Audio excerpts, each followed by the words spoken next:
안녕하세요. 김성겸 목사입니다. 산돌 성경에 오신 여러분 환영합니다. 오늘은 창세기 34장에서 36장까지의 내용 함께 살펴보도록 하겠습니다. 우선 창세기 34장을 보시면 이게 어린이들이 읽기엔 좀 부적절한 내용이에요. 그래서 이건 좀 가려서 읽을 필요가 있습니다.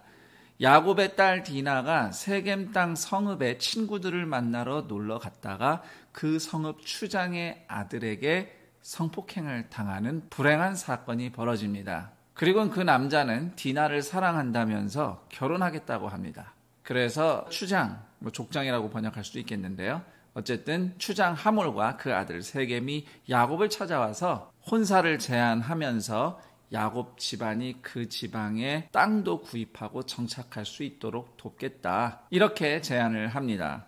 그러자 야곱의 아들들이 한 가지 조건을 내거는데요. 하몰 부족 전체가 할례를 받으면 세겜과 디나의 결혼을 허락하겠다고 말을 합니다. 그러자 추장 하몰은 주민들을 다 설득을 해서 그 성읍의 남자들이 모두 할례를 받게 됩니다. 그러나 야곱의 아들들이 사실은 하몰과 세겜을 속인 겁니다. 할례를 받은 그 성읍 남자들이 아직 고통스러울 때에 디나의 오빠 시므온과 레위가 성읍을 기습을 해서 하몰과 세겜은 물론이고 그 성읍의 모든 남자들을 죽이고 디나를 집으로 데리고 옵니다. 그리고 야곱의 나머지 아들들은 뒤따라가서 그 성읍을 약탈하죠. 이에 야곱은 가나안 족속들이 연합해서 자신들을 칠 빌미를 주었다면서 시므온과 레위에게 화를 냅니다.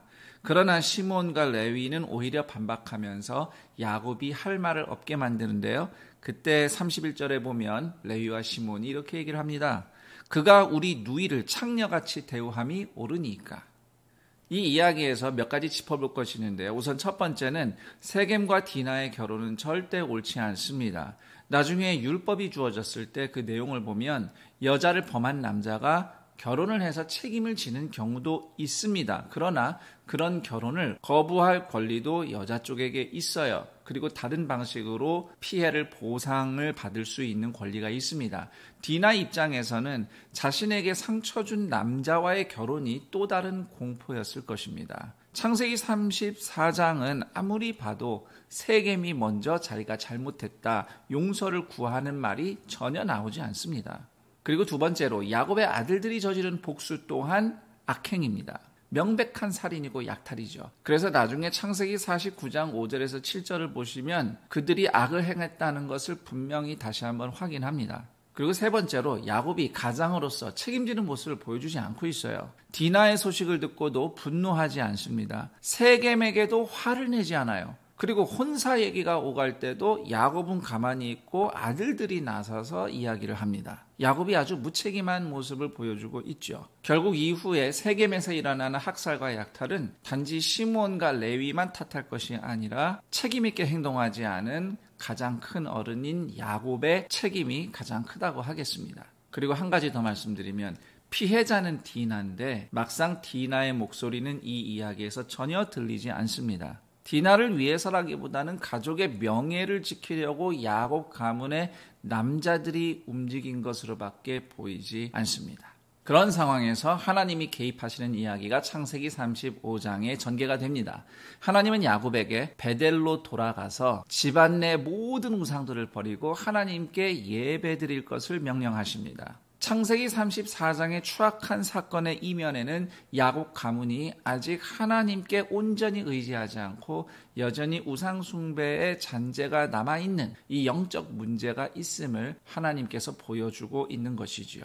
그래서 야곱은 집안에 있는 모든 우상을 세겜 근처 상수리 나무 아래에 매장을 하고 베델로 올라갑니다. 그리고 흥미롭게도 8절에 보시면 리브가의 유모가 죽어서 베델의 상수리 나무 아래에 매장이 되는데요. 야곱이 상수리 나무 아래에 우상을 묻은 것은 마치 사람이 죽어서 상수리 나무 아래에 장사 지낸 것과 같음을 보여준다고 해석할 수 있습니다. 그래서 베델에서의 예배는 옛 야곱이 매장이 되고 새 사람이 태어나는 사건이나 마찬가지라고 볼 수 있죠. 실제로 베델에서 하나님은 야곱과 언약을 다시 맺으시면서 야곱의 새로운 이름 이스라엘을 공식적으로 확정을 하시고 아브라함과 이삭에게 약속하신 복을 야곱에게도 약속하십니다. 이후 베냐민의 출생 이야기, 라헬의 죽음 이야기, 그리고 야곱의 장남 루벤의 죄에 대해서 기록이 되어 있고요. 야곱의 아들들의 명단과 이삭의 죽음을 기록하면서 창세기 35장은 끝을 맺습니다. 그리고 창세기 36장으로 가시면 이삭의 또 다른 아들 에서 가문의 역사를 소개하고 있는데, 에서가 요단강 동쪽 세일 산지에 정착을 하고 그 자손들이 나중에 에돔 민족을 이루게 된다는 것을 보여주고 있습니다. 그리고 에돔이 확실히 이스라엘보다 먼저 왕국으로 발전한 것을 볼 수 있어요.